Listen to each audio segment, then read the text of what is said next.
Oke, kita lanjut ya. Untuk menara bahan isian, kalau kemarin dan tadi sudah kita jelaskan tentang perancangan menara destilasi tipe plate to plate atau tipe tray gitu ya.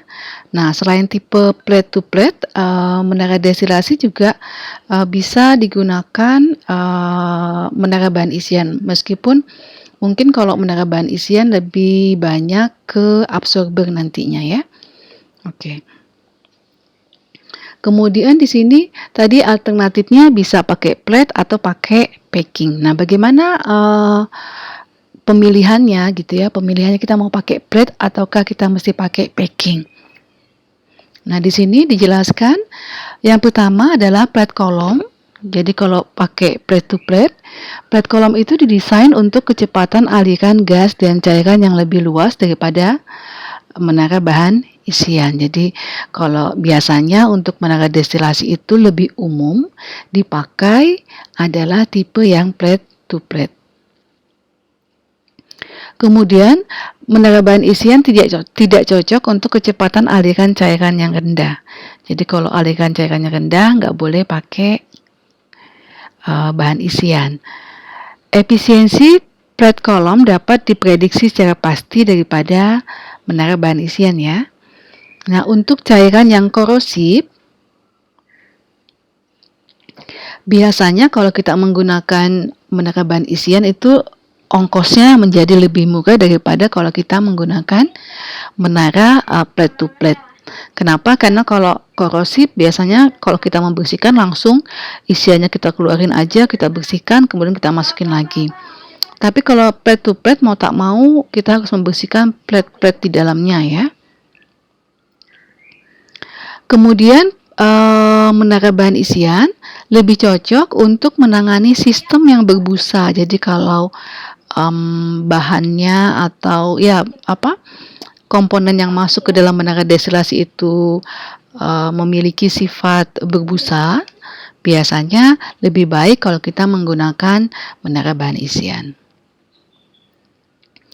Kemudian yang terakhir adalah untuk diameter kolom yang kecil, lebih kecil dari 0,6 meter, maka disarankan memakai menara bahan isian. Seperti itu. Nanti saya akan perlihatkan bagaimana sih menara bahan isian, dan mestinya kalian sudah tahu ya karena pernah praktikum ada di menara absorpsi itu menggunakan bahan isian. Kemudian bagaimana prosedur dalam perancangan menara bahan isian?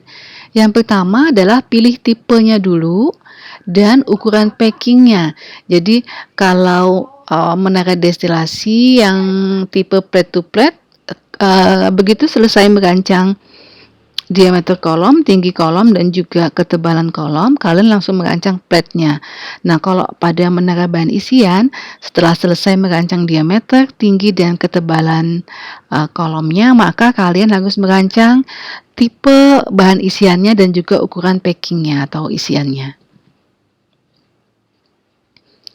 Ini tentukan tinggi kolom yang dibutuhkan untuk tugas pemisahan yang dibutuhkan, tentukan diameter kolom untuk menangani kecepatan aliran cairan dan uap, kemudian pilih dan rancang internal kolomnya. Oke. Kita lihat dulu Carlson. Oke. Ini adalah gambar dari menara bahan isian. Jadi kalau plate to plate tadi kan di sepanjang kolom ada plate-plate, sementara kalau bahan isian gambarnya seperti ini. Nah, ini. Yang disilang ini adalah isiannya. Biasanya untuk absorpsi gas ya, gas cair, sehingga gasnya nanti masuk dari bagian sini, bagian bawah. Kemudian di sini dia akan mengalir ke atas, sementara cairannya masuk dari bagian atas. Di sini ada distributor hold down plate, di situ distributornya untuk ini mendistribusikan cairan yang dari atas supaya bisa terdistribusi merata melewati bahan isian ini dan bisa kontak maksimal dengan gas yang mengalir dari bawah ke atas, sehingga nanti gasnya naik ke atas nih. keluar, out, sementara cairannya akan keluar ke bawah. Nah, di bawah sini ada packing support, jadi ada penahan untuk packingnya, supportnya. Nah, di sini isiannya atau packingnya. Seperti itu. Tadi prosedurnya sudah ya. Nah, ini juga udah choose plate or packing tadi. Apakah saya harus menggunakan plate atau packing? Di situ ada sudah. Oke.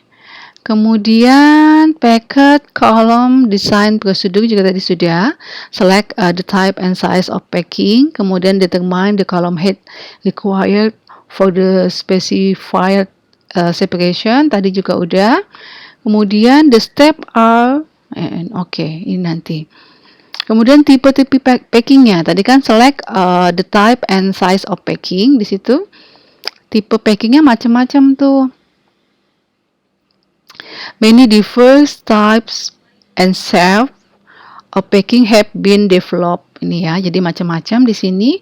Ada packing with bentuk tertentu gitu ya, such as di sini ada ring, ada grid, ada macam-macam. Kemudian ada juga packing yang random. Random di situ kayak saddle, di situ macam-macam ya. Nah, kalau random biasanya dia diletakkan dalam kolomnya ya sembarang aja, ditumpuk gitu aja. Tapi kalau ada tipe bentuk tertentu maka mesti disusun. Nah, ini tipe-tipenya. Bahan juga macam-macam ya.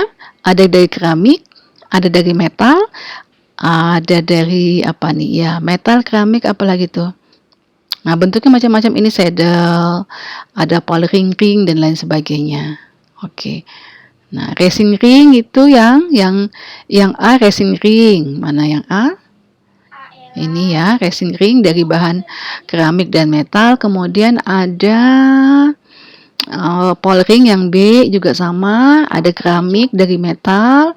Kemudian ada saddle juga, bare saddle dari keramik.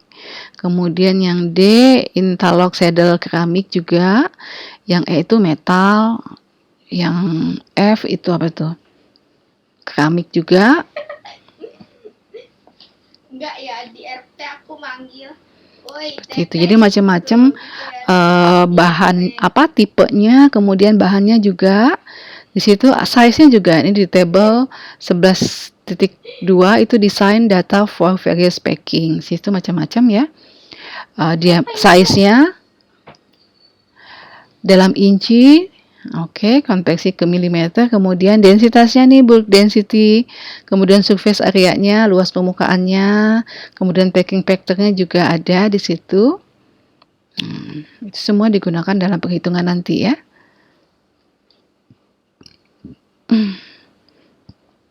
Kita kembali. Yang tadi sudah. Kemudian packing size tadi sudah saya tunjukkan. Secara umum ukuran packing yang paling besar cocok untuk diameter kolom yang digunakan adalah sampai 50 mm. Ukuran packing yang lebih kecil harganya biasanya lebih mahal karena bikinnya lebih susah ya daripada ukuran packing yang lebih besar. Kemudian di sini ada recommended size. Kalian bisa baca sendiri di Carlson. Ini cuma saya rangkum saja. Untuk diameter kolom lebih kecil dari 0,3 meter, maka disarankan menggunakan packing dengan size lebih kecil dari 25 mm. Untuk size diameter kolomnya antara 0,3 sampai 0,9, maka size dari packingnya 25 sampai 38 mm dan seterusnya seperti ini ya. Kemudian ada di sini ketinggian bednya. Tadi ada bednya yang isinya itu adalah bahan isian. Perancangan kolom destilasi packing lebih sederhana daripada plate. Karena tadi kita cuma menentukan tipe packingnya apa, bentuknya apa, bahannya apa, size-nya berapa.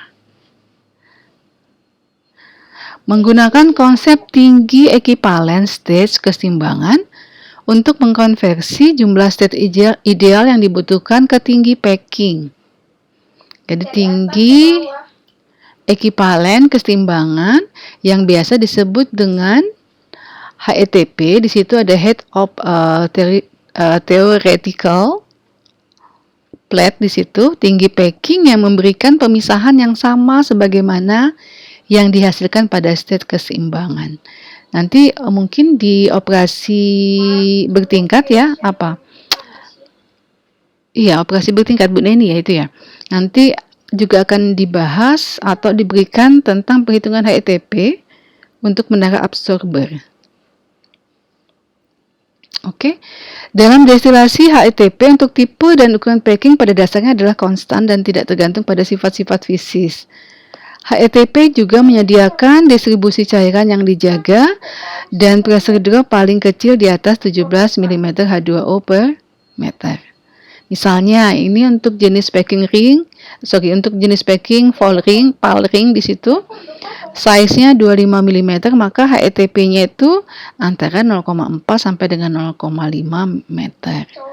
Untuk size yang lain, dia memiliki HETP yang lain juga. Jadi ini sudah memang biasanya setiap pabriknya sudah menentukan kalau saya segini tuh tingginya sekian, sekian, dan sekian. Oke, HETP per saddle packing hampir mirip dengan pal rings dan pressure dropnya paling sedikit 29 mm H2O per meter. HETP untuk racing ring lebih tinggi dari pal ring dan saddle dan pressure dropnya juga lebih tinggi ya, 42 mm H2O per meter. Oke, itu sekilas tentang menara bahan isian sebagai salah satu alternatif selain menara plate to plate tadi ya dalam merancang menara destilasi.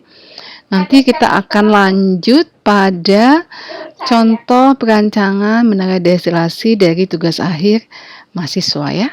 Oke, sampai di sini dulu untuk materi ini.